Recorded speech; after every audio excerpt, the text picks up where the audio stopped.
Good morning, everyone, and welcome to Minerals, Rocks, and Fossil Talks.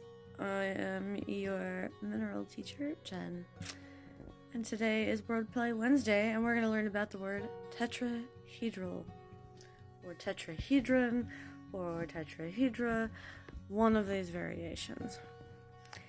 And it's not because of math, because I don't do math, but I like shapes. Anyway, specifically, we're going to be talking about the silicon dioxide tetrahedron.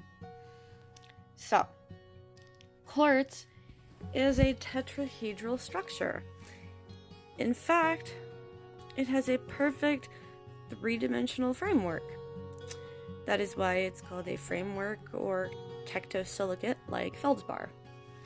Feldspar also takes on this shape. Now, if we were able to take a microscope and look at quartz on an atomic level, it might look something like this. This is how our tetrahedra would interconnect. Each oxygen is shared between two tetrahedra.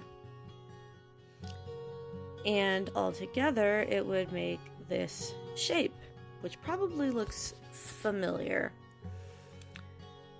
So, essentially what we're looking at, if we come back to our just single tetrahedron, our yellow circle is our silicon at the center, and then each of the red ones is an oxygen. So, all of our oxygen are shared, and they end up in that shape, which means, when I say they end up in that shape, I'm saying each piece of our quartz is going to look like that as you keep breaking it down into smaller and smaller pieces. So what you were looking at was not this shape. I mean, this is not necessarily like your full-on crystal that you can see with the naked eye. This would be like every part of your quartz is going to look like this, which is kind of insane to think about. But eventually, you do get to the big pieces like this that you can see with the naked eye, and they're taking on that exact same shape.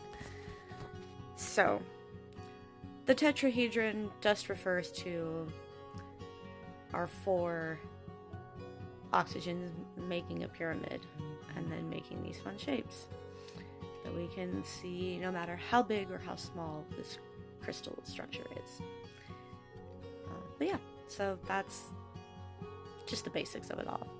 So I hope you learned something new, and I will fossilise you later.